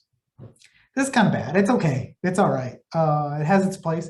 But a better way would be to, well, don't just use the next value. Why don't you use like the average of that column, right? So you can use the mean, or you can use, like, for categorical variables, you use the median, because it doesn't make sense to, like half Caucasian, half Asian, like you can't do that, right? So use the median. And for our case, because median works both for categorical and continuous variables, we're just going to do that. So here I am, I'm filling in with the specific value, right? So with the median in that row, you got to obviously skip the missing features and replace them in place, right? So I just did that. Oh, I didn't print it out. Maybe I should. Well, for the sake of time. Yeah, for the sake of time, I'm just going to move on.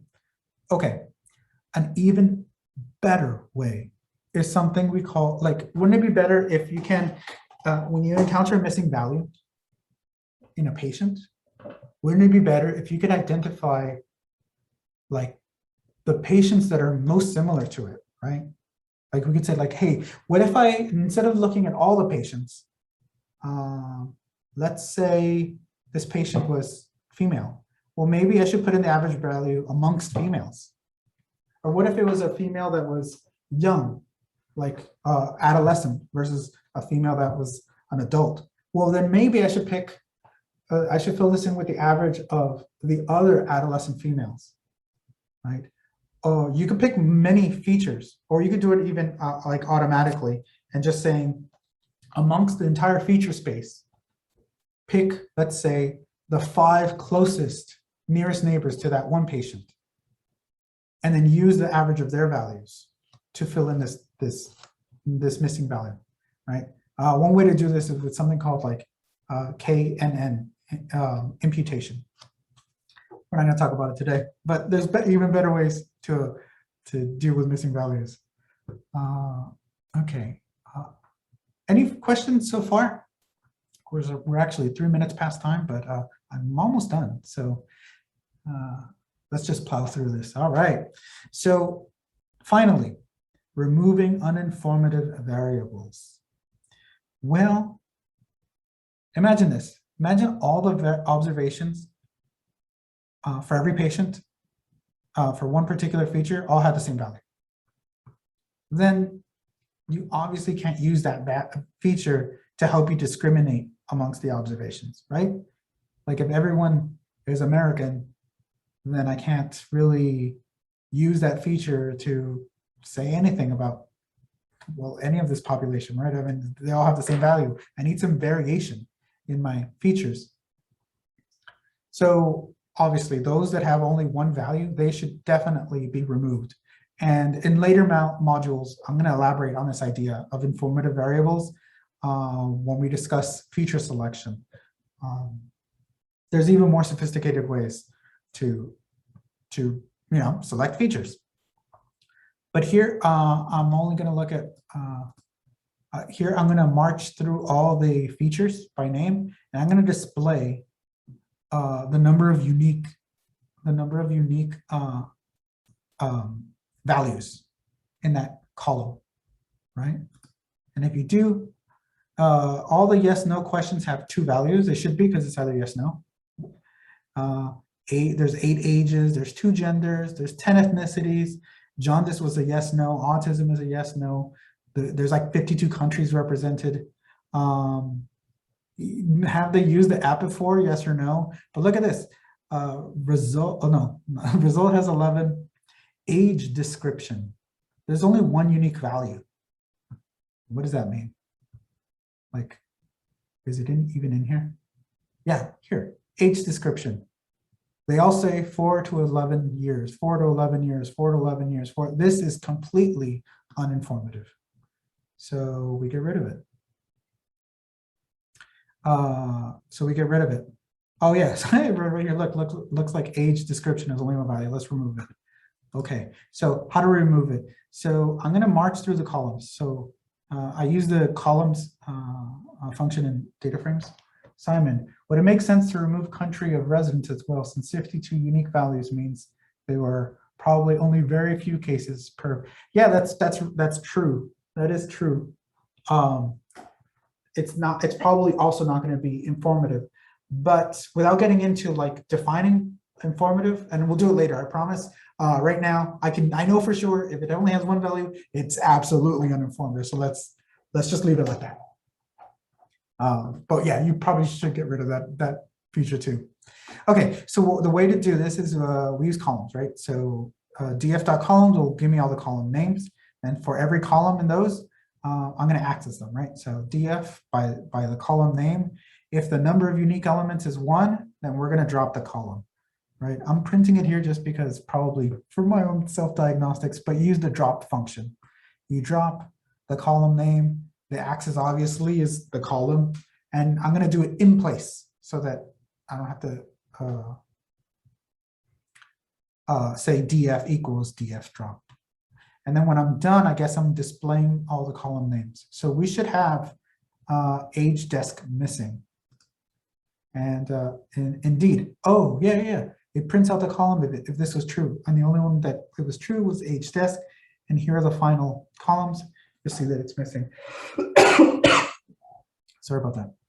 Okay, finally. Yeah, and we got to remove the result variable. We can't use it. We can't use it. So I leave that as a challenge problem. Yeah, if you left the result column, would not all of the modules get 100% an easy tell? Yeah, definitely. Yeah. I leave this as a challenge problem. You can just use the drop function again to do. I have done that. Yeah, great. I'm just going to leave that. So you could write your code in here and then you could check it. I didn't do it, so result is still in there. Lastly, assuming that now you've done all your due diligence and you've tidied up all your data, it's nice to cap it off with generating a table 1. Okay, you could use a table. There's a package for it. If you could think of it, there's a package for it. So there's a package called table 1, and there's a function called table 1, and you can group by here the class, the ASD class. I want you to return the p-values, and what I like about this is you can do a bunch of tests. 2-piece tests, test for outliers. Normal test tells me if that variable is normally distributed, and a dip test lets me know if maybe there's multiple modes in the data. I'll describe what that is in a second. So for the sake of time, I'm just going to run it, right? And you get a nice plot like this. So here are the features. It's grouped by the outcome, no and yes, and you get p-values, right? So it says this is significantly the A1 score between answering no and answering yes is significantly they're different. The result is not just random. Okay, so and at the end it'll give you this, which I love about this. So it says here, look, the chi-square tests for the following variables may be invalid because of the low number of observations. So country of residence, ethnicity, and relation, you should probably question their p-values. And Simon, you mentioned this, the chi-square test has revealed that these stats are terrible. Maybe you should get rid of it. Yeah. Ethnicity and relation, I mean, maybe you can, maybe you can't. All this is telling you is you can't trust the p-value. The dip test here, it says there's multiple modes for age and result. Oh, result because result's still in there. I was like, why is result there? And the normality test says age is not normally distributed. That's probably true if it's multimodal. Okay, so here in the explore the warnings, basically says what I just said. And so let's plot them. Let's plot them with matplotlib. And I'm going to ignore that that error there. It's a warning. It's not an error. Let's make a box plot of age.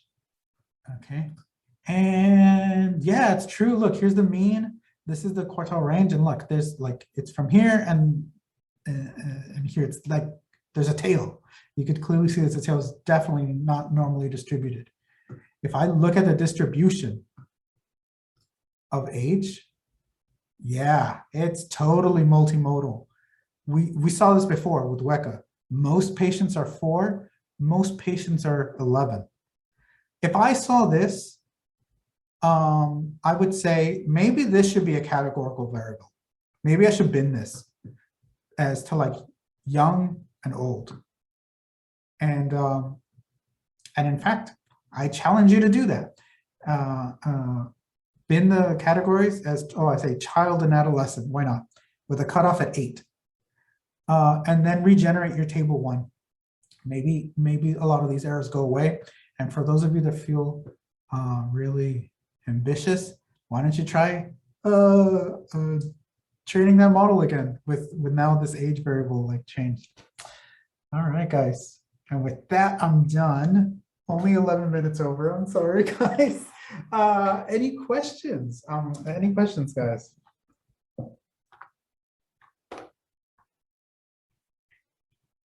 Did you learn something? Do you guys commit these sins of p hacking?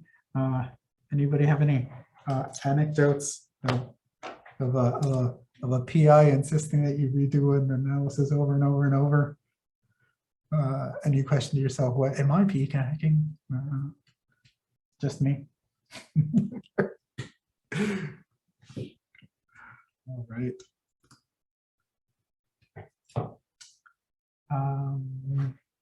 A funny message. Thanks, Dan. Great stuff. Yeah. It describes all the research I've ever seen. Yes. Yeah. I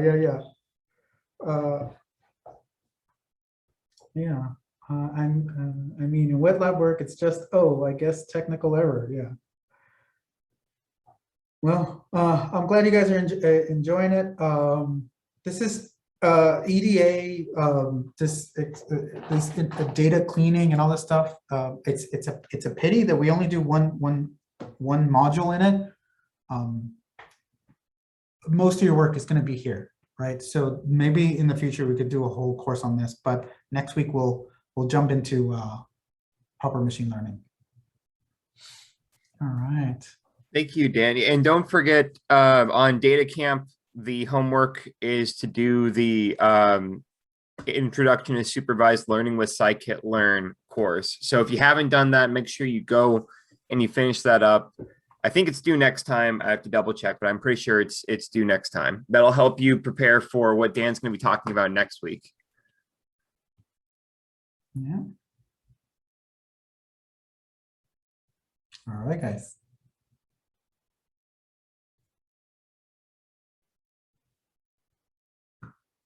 Oh, yeah. Thanks, Pragya. Yeah. All right. Well, I will sign off then. Yeah. All right. See you guys.